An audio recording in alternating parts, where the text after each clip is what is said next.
Today on the show, which beloved childhood cartoon has been called racist, and Donald Trump's news network.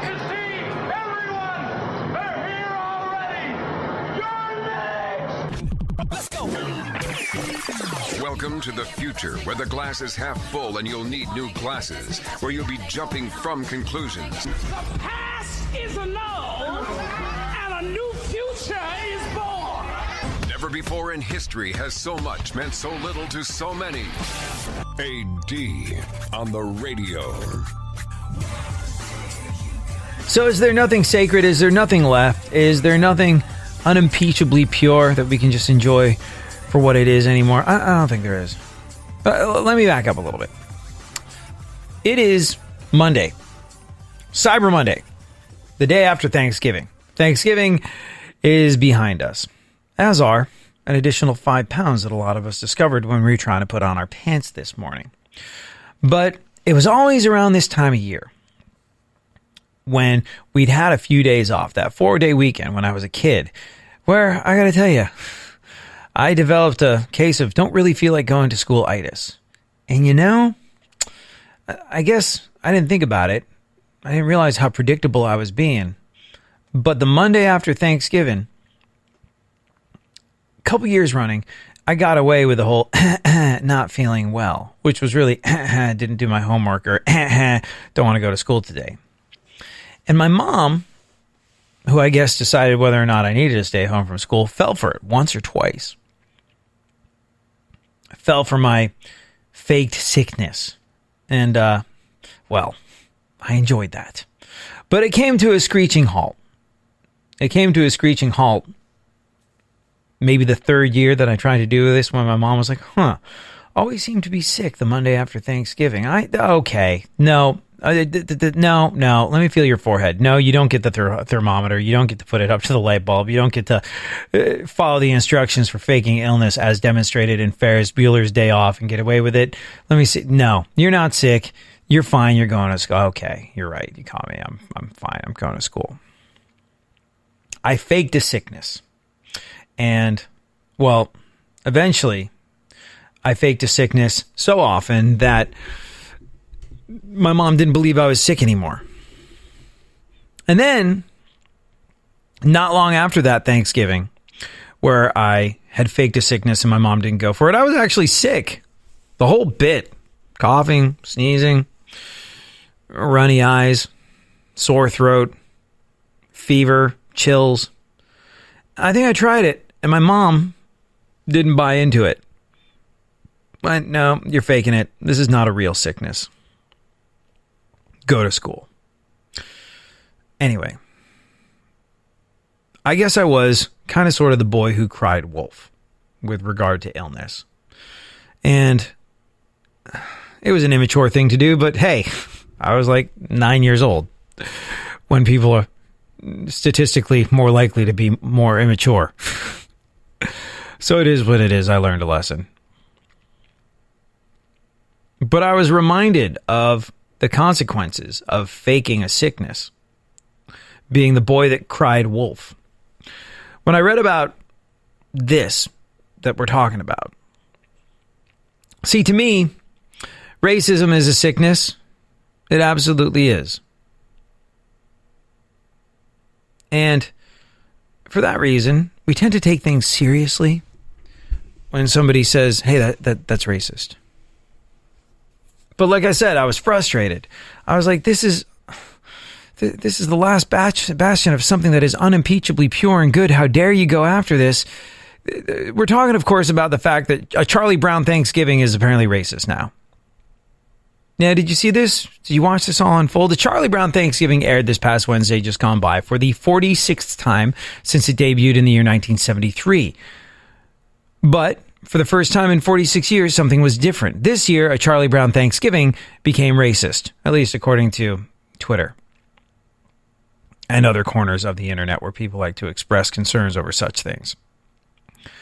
Somehow, for the first time in 46 years, people suddenly noticed that during the dinner scene, Franklin, the black character, is sitting by himself on one side of the table while the other characters are sitting on the opposite side of him. Of course, There are also two other people at the heads of the table, but the point is that Franklin looks lonely by himself on the long end. And to add injury to insult, Franklin gets a busted lawn chair to sit in, and it collapses on him. I went back and I watched this because I was like, no, not Charlie Brown, not Snoopy, not Charles Schultz. And those feelings flashed through my mind. Is there nothing left that's unimpeachably good? And Twitter had a lot to say about this. This was probably my favorite. Someone on Twitter said, let's talk about Franklin. Dude gets invited to Charlie Brown's by Peppermint Patty. Then he finds out that it wasn't a real invite. A dog is cooking the food and he's got to sit by himself at dinner. That's Get Out. To be fair, though, and people are so eager to be angry. People are so in a hurry to manufacture some outrage. And yes, there is a lot of entertainment, some children's entertainment that doesn't play well 10, 15, 20, 30, 40 years later. But do you know why Franklin exists? Franklin exists because Peanuts creator Charles M. Schultz purposely added Franklin to the group back in 1968, when there was a lot of racial tension happening after the assassination of Martin Luther King Jr. And when his publisher questioned the decision, Charles Schultz said, you know what? I'll quit. We want something inclusive. We want something that represents everybody. I will quit if you don't let me do this. So, let's be real here. It's highly unlikely that Charles Schultz would campaign for a black character, would campaign for inclusivity, would campaign for diversity in his work to the point where he was willing to flush it all down the toilet, say, I will quit over this. I'm making millions upon millions drawing this comic strip, but I will quit over this. It seems strange that he would do that, go through all that, risk all that, only to purposely disrespect this character a couple years later. What does this have to do with sickness? Well, as we said, racism is a sickness. But this puts a fight against a sickness in a very dangerous spot. Real radio. 104.1.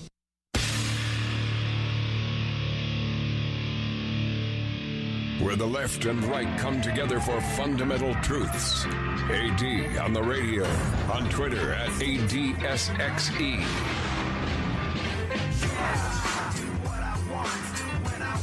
So, maybe I'm taking this a little overly personally. I love the work of Charles Schultz. I love Peanuts. I love Snoopy. I love the specials. I love the comics.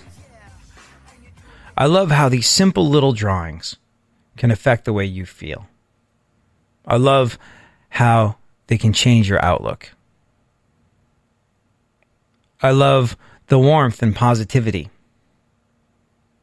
that Peanuts has always brought us. But as a child, and now as an adult, I love the fact that they did not do it at the expense of reality. Charlie Brown was manically freaking depressed. Charlie Brown never won a baseball game. He never kicked that football. And you know what? As a kid, I related to that an awful lot. And I'm sure all of us do. There's part of all of us that feels as though we have a dark cloud following us around at all times. So it was love. It was positivity. It was all these things that we look for from our entertainment, especially children's entertainment. But like I said, emotionally, Peanuts didn't dumb things down to the point where it created an unrealistic picture of the world. And you know what? In the spirit of not creating an unrealistic picture of the world, Charles Schultz in the year 1968 added the character Franklin, the black character Franklin, Franklin was something that Charles Schulz, like I said, added in the year 1968. Now, if you remember, if you recall, if you weren't around in 1968, if you think back to what was going on in the country that you learned about in history class, 1968 was a tumultuous time. 1968 was a time of great civil unrest. 1968 was a time when Martin Luther King had tried to deal a death blow to racism and inequality. And in response, he'd been assassinated. And in response to the assassination of Martin Luther King, Charles Schulz added the character of Franklin to the group in 1968. Now, in 1968, he'd been a syndicated cartoonist for a very long time, and he was making money hand over fist, millions upon millions of dollars by drawing this comic strip that was coming into people's homes and affecting folks every single day. Millions upon millions of people making him millions upon millions of dollars. But in the year 1968, when he introduced the black character of Franklin to be more realistic and more inclusive, to take more of a stand for the idea of equality after the assassination of Martin Luther King Jr., his publisher questioned it. Charles Schulz's publisher questioned it when he added the black character Franklin. And even though he was making money hand over fist drawing Peanuts and writing Peanuts, Charles Schulz threatened to quit. Over a matter of principle. He was willing to flush it all away. Well, not flush, because it's a matter of principle. He was standing up for something he believed in. Flush, I guess, implies that it's wasteful. He was standing up and he was willing to say goodbye to the fortunes he was amassing on a weekly basis with his comic strip.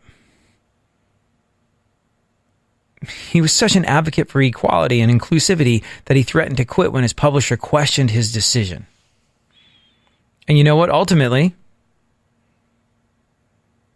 as is often the case, and as must be the case,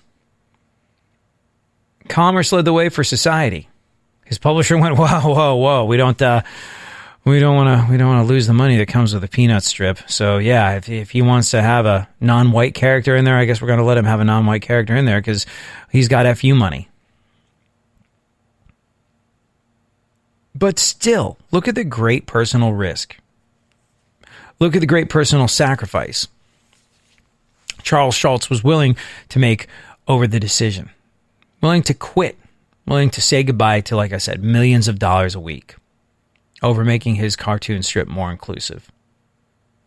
And now, Twitter has decided, people have decided, those that are looking for something to be outraged over, have decided that a Charlie Brown Thanksgiving is racist because somehow people suddenly notice that during the dinner scene in Charlie Brown Thanksgiving, Franklin, the black character, is sitting by himself on one side of the table while the other characters are sitting together opposite him.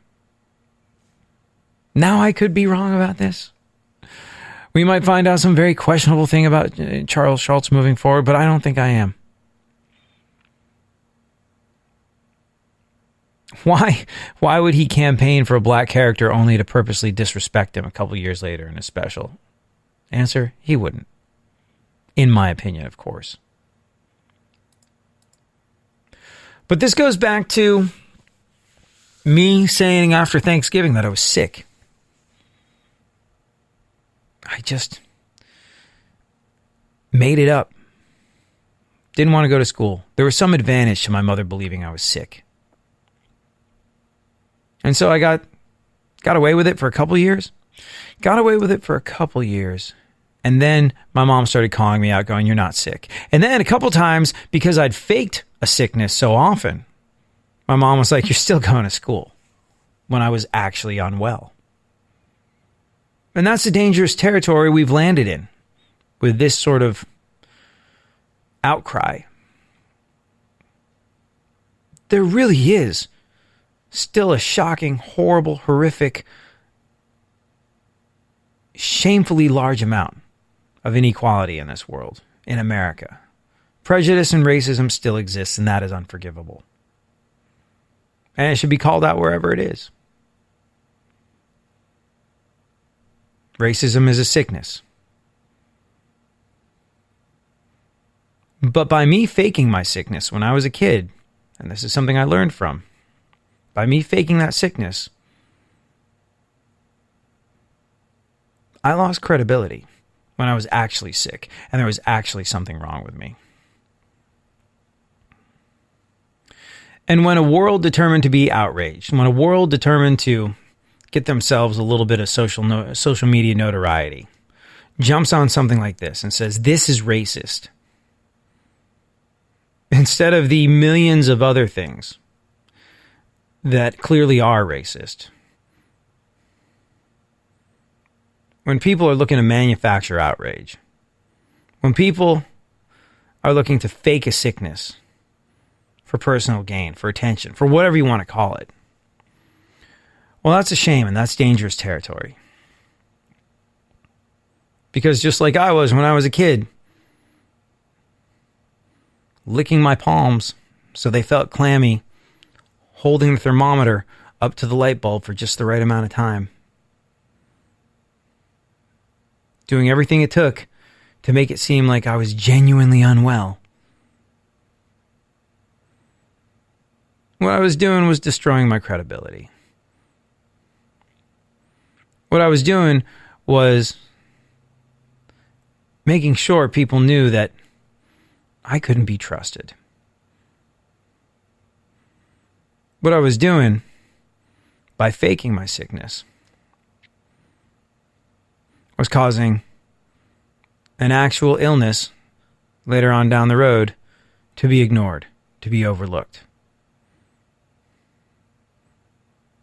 And you know what? It's my own fault. These principles are real. Equality, integrity, unity. They're important. And where racism exists, it must be called out over and over again. But when you do something like this,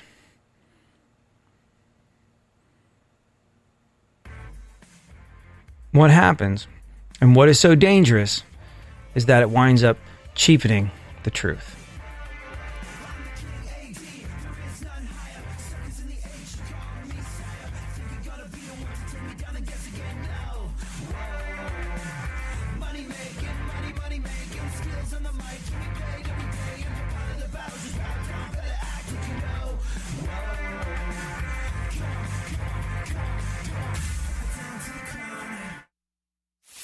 For more stimulation and less irritation, 9 out of 10 doctors choose KPRC AM 950, Houston's more stimulating talk radio. Don't get the blues, get all the news. We mean all of you guys out there in Radioland. All aboard! He's back. AD on the radio. Give it up, yeah. Give it up, yeah. Bring this on, come on, come on. So, you know, a lot of people, myself kind of included, sort of thought this was the end game with Donald Trump, the TV thing. I mean, if you talk to people that know Donald Trump reasonably well, like, say, Howard Stern, they would have told you that Donald Trump's forays into the political world, whether they be announcing a run for president of these United States of America and leader of the free world over the last 10, 15 years, or whether it was trying to stir up some controversy about Obama's birth certificate, a lot of these things coincided rather neatly with a time where he was renegotiating some kind of deal with the folks over the TV network that put on The Apprentice. Ratings would dip a little bit. It looked like the deal might not go through. The show might not get picked up for another season. And Donald Trump would drum up the appropriate amount of controversy, so all eyes would want to be on him, whether it was on TV or on his TV show. Howard Stern always said that was the sort of the end game with these sort of political aspirations that Trump had. He didn't actually want to win. He wanted the attention that came with being in the race, and he wanted to be able to leave his TV show on his own terms. And then when things really started picking up during the election, do you remember a lot of people were saying, he doesn't want to win. He doesn't want the responsibility of being leader of the free world. He doesn't want to be the commander in chief. He doesn't want to be president. He's got no interest in doing the work. He wants to start Trump TV. And do you remember for a little bit, there was sort of a Trump TV-esque thing. It might still exist somewhere online. It didn't really catch fire. It was some sort of like Facebook only news TV show sort of thing. And it was sort of like a conservative news outlet saying Donald Trump's doing a fantastic job. Everyone's got more money. Everyone's got jobs. Things are fan-freaking-tastic at the moment. And a lot of people thought, like I said, that was the end game. He did not want to win. He didn't want to be president of these United States of America. He wanted The Apprentice to run its course in a way that looked upon him favorably. And then he wanted to start his own network, Trump TV, something fit to rival Fox and CNN. And, well, now, having that sort of private interest seems like a bit of a... Having that sort of private interest seems like a bit of a conflict of interest when you're president. So Donald Trump has, did you see this? Floated the idea of Trump TV, but this time as a state-run worldwide network to rival CNN. President Trump today got all up in CNN's grill, as he often does, and suggested that the U.S. establish a state-run worldwide television news network. And, like I said, for a lot of people, this was always going to be the end game. Trump TV. But there's another side to it. CNN is watched all over the world. And CNN does not have a favorable view of Donald Trump. And CNN trumpets that unfavorable view of Trump from the top of every tower, every broadcasting tower in every major city all around the globe. And that doesn't make Donald Trump or us look all that great on the world stage. I mean, I grew up in England. You and I have talked about this a little bit in the past, but I grew up in England, and all my friends in England are like, I say, what's going on with you lot over there? Yes, Brexit and all that, but what is going on over there? Like it's somehow my doing. I've had a lot of explaining to do over the last couple of years, and I probably will have a lot of explaining to do over the next couple of years. Because, generally speaking, we are not portrayed favorably on the world stage since Donald Trump became president. A big part of the reason for that is the fact that, well, CNN has a massive global presence, and they are staunchly anti-Trump. And Donald Trump has a problem with that. So he's talking about the idea of a state-run, worldwide news network. If it sounds sort of Orwellian 84-esque to you, that's where you and I are the same. But he tweeted, quote, while CNN doesn't do great in the United States based on ratings, outside of the U.S., they have very little competition. Throughout the world, CNN has a powerful voice portraying the United States in an unfair and false way. Something has to be done, including the possibility of the United States starting our own worldwide network to show the world the way we really are. Great. Yep. So there you have it. Donald Trump, not fond of the way he's being represented by the folks over at CNN on the world stage, feels like it's important that there's another message out there. What do you suppose? Are you into this idea? Now, like I said, on the surface of things, bit of a moralistic, pitfall-laden, compromise-full, Orwellian 1984-esque nightmare, the idea of a state-run media outlet. But then I was thinking, the BBC. The BBC in England. That's exactly what they are. NPR. That's kind of sort of what NPR is.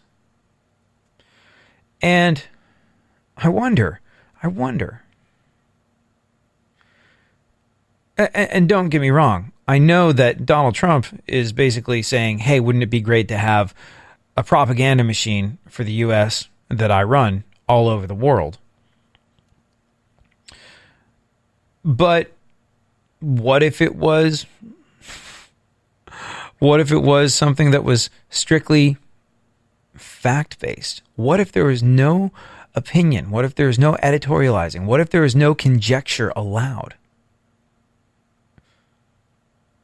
What if, all things being equal, it was a news outlet that was required to be all things equal? Like a guy like me, I wouldn't be allowed to be on there. Nope. Too many opinions. And this is why, like I've talked about in the past, I tend to get our news from sources outside of America. CNN, Fox, MSNBC. There's clearly a bias there, one way or another. And so, conjecture, editorializing, opinion-based stuff gets presented as fact, which is very strange. And both sides are completely guilty of it. Why? Because there's awesome money in division. Donald Trump has been fantastic for CNN's ratings. I think has more than doubled them. They've turned bashing Trump into a very tidy little business. And Donald Trump continues to feed the beast, feed the machine, by launching his all-out attacks on fake news. Donald Trump, whether he's doing it on purpose or not, is putting on a show and providing plenty of cannon fodder for the folks over at CNN. And they are manufacturing outrage wherever they can and taking that outrage directly to the bank. Now, that's a tough situation for you and I, the American consumer, who are just looking to find out what the hell is going on in the world. That's a tough position for us to be in, trying to wade through all that, find some fact, trying to discern where the truth ends and entertainment begins, trying to weigh the bonuses that the heads of Fox or CNN are giving themselves in honor of going up another half a ratings point, and weigh that against what actually might be a fact you're not entirely sure. So if there was something that was legally obligated to be non-biased, I don't know if that would be a truly terrible thing. Now, would it be non-biased if it was Trump's idea of what a worldwide state-run news network should be? No, of course not. But there's potential. It could be. Like I said, I get most of our news from sources outside the country.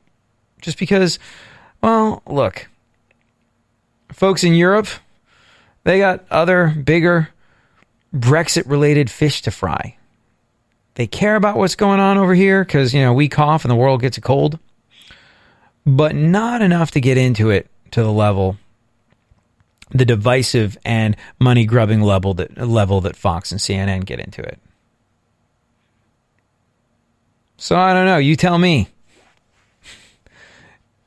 Did Donald Trump just hand us part of the solution in suggesting a state-run worldwide news network to rival CNN and Fox? Maybe. Time will tell. Was this always his end game? Well, one of them. Hit me up. Let me know what you think. At ADSXE is where you can find me on Instagram and Twitter, or you can email me, ad@iheartradio.com.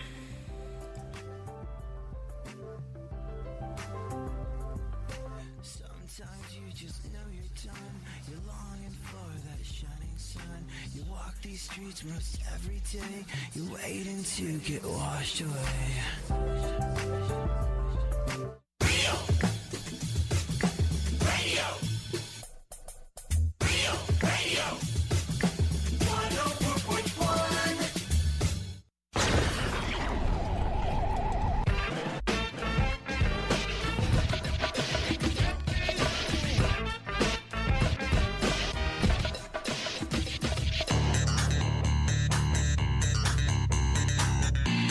Now, more AD on the radio.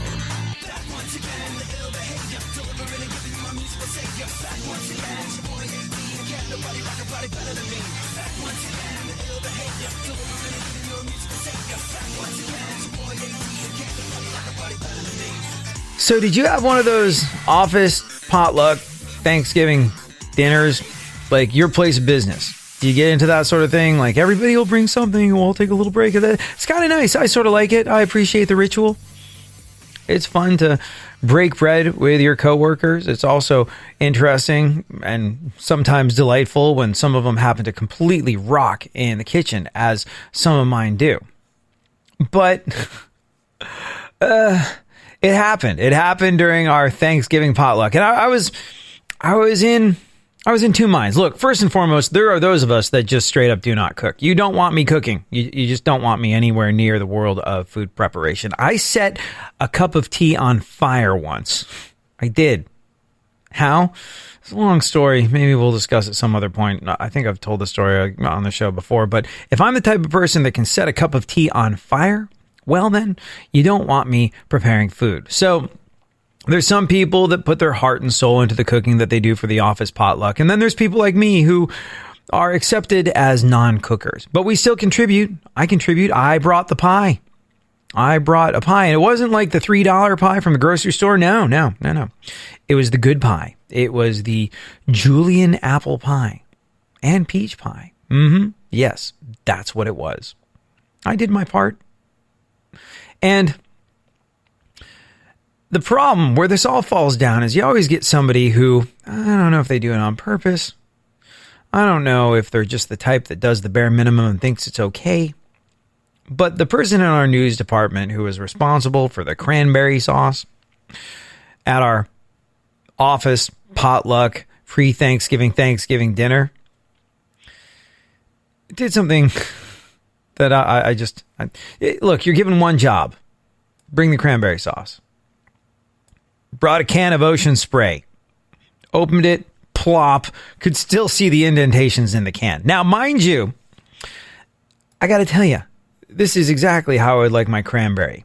All that rustic homemade stuff, no, thank you very much. I love to see the indentations in the can. That is what I enjoy. I know it came straight from the Ocean Spray can, and I know it will taste delicious on turkey, but still, the principle of the thing remains the same. Come on. You could do better than that. You could do better than that. I at least stumped up a decent amount of cash for the good pie. Yeah. Gonna have to sell extra blood to make rent this month because I got the good pie for the office potluck. But as Lonnie Love says, there's always someone that sort of ruins a situation. People in the office love potlucks. I don't know, every month in my office we had to have a potluck. And the purpose of the potluck is for everybody to bring one dish. I bring the greens, the chicken, the candy yams. Hey, Zeus or Jesus, I call him Jesus. J-E-S-U-S, that's Jesus, right? Where he get Jesus from? I'm calling you Jesus, all right? Jesus bring the tacos, burritos. And Amy bring the jacked up potluck salad all the time. You know what salad I'm talking about. The salad with the marshmallows, mayonnaise, and apples in it. That jacked up potluck salad. Whatever in Amy's refrigerator, she gonna put in that salad. Marshmallow, mayonnaise, peanut butter, pickles. You trying to kill us, Amy. We ain't gonna eat that salad no more. And I was a supervisor in the office, so everybody get mad. You know, you need to tell Amy about her jacked up salad. I'm gonna tell Amy, listen, Amy, we're tired of you bringing that jacked up potluck salad all the time. Look at Jesus. Jesus has been cooking tamales since 4:30 this morning. You bring a bowl, put some marshmallow, mayonnaise, brake fluid, and call it a salad? You're not the team player. I'm going to my office. I got work to do. I work hard. I'm playing solitaire on my computer. You and I are going to get into the news in just a little bit. I got to tell you one more thing, though, and I got to play you one more thing first. You know how we were talking about earlier in the show? I used to get out of school by faking sickness. Oftentimes this happened the Monday after Thanksgiving when I just didn't feel like going in or I just didn't feel like doing my homework. Well, there was one other way that I used to get out of school, and it only worked for a limited amount of time because it involved my voice changing. There was a point in my prepubescent years, and you probably had the same thing, where My voice wasn't that of a little boy's anymore, but it wasn't quite a man's. And this was before all the squeaking and cracking happened. Before my voice fully squeaked and cracked and eventually dropped, I, for a while, sounded like my mother. Like people couldn't tell us apart on the phone. My voice sounded a little bit more adult, but it didn't sound like a man's. I don't know how old I was. I'm going to guess like, I don't know, 11 or so, maybe? I don't know. I can't remember the exact age, but there was a time where my voice started to change. I wasn't fully a man yet, and people would confuse me and my mom on the phone. Now, my mom didn't work all the time, but she worked some of the time. And some of the time, I didn't feel like going to school. And some of the time, I realized that I could do a halfway decent impersonation of my mother on the phone. I could, as a young boy, pass myself off as a woman in her 30s. And, well, for a brief period of time, it worked out great. And you know what? It turns out I'm not the only one. I know I'm not the only one because of what John Mulaney had to say about this. When I was a boy, I was also confused with a woman sometimes over the phone, because before I went through puberty, I had a voice like a little flute. I was once on the telephone with Blockbuster Video, which is a very old-fashioned sentence. And it is. I was on the telephone with Blockbuster Video. That's like when your grandma would be like, we'd all go play jacks down at the soda fountain. You're like, no one knows what you're talking about, you idiot. You know how you talk to your grandma? So, I was on the phone with Blockbuster. I'd called them a couple of times in one day to ask about a movie. And I called for a third time. I said, hey, yeah, I was just calling to see if you had Addams Family Values yet. And the guy at Blockbuster went, hey, lady, I'll tell you when we get Addams Family Values. But look, I wasn't offended as a boy being confused with a lady. I was offended as a lady who was getting pushed around by this chauvinist that works at Blockbuster Video, talking to me like I'm some floozy, and you will treat me with respect. All right, we got to get out of here pretty soon, but you know what? Let's take a look at the events of today in our segment, My Witness News. Oh, man, this is crazy. Did you see this? Hugh Hefner reportedly dumped a trove of private sex tapes into the ocean before he died. Did you see this? Yes.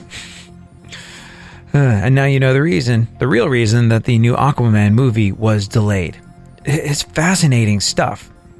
So many amazing and potentially disturbing things have probably happened at the Playboy Mansion over the years, and many of them were recorded. Sadly, those will probably never be revealed because, like I said, in 1998, Hugh Hefner reportedly had his personal sex tapes and compromising photos buried at sea. These included films of orgies at the mansion in the 70s that were attended by, quote, famous male movie stars. He also had thousands of private photos given to him by women, including Marilyn Monroe. But Hugh got paranoid, like I said, in the late 90s after Pamela Anderson sex tapes with Tommy Lee and Bret Michaels went public. He didn't want anyone's name or reputation ruined, so out of courtesy to his guests at his fabulous orgies, he chucked all that stuff into a chest lined with concrete and had one of his guys go out and dump it in the middle of the Pacific. Of course, that guy's dead too, so we can't ask him if this is true. But yeah, there you go. Hugh Hefner gave all of his sex tapes a burial at sea. Gwyneth Paltrow is reportedly getting a wellness-oriented talk show. Yes, Gwyneth Paltrow is getting a wellness-oriented talk show. You know, her website, Goop, has been reported as being one of the biggest practitioners of pseudoscience in the world, but okay, give her a TV show. If you really want to improve your wellness, step one should be avoiding a talk show hosted by Gwyneth Paltrow. Ooh, did you hear which one of the biggest artists in all of music is backing away from their musical career? Justin the Biebs Bieber. Yeah, reportedly putting his recording career on hold. Justin Bieber is apparently feeling much better about life after making the decision to step away from music. Ooh, you know who else is feeling better about life after Justin Bieber's decision to step away from music? Anyone with ears. I'll be back tomorrow. We'll do this all over again. Have an awesome night.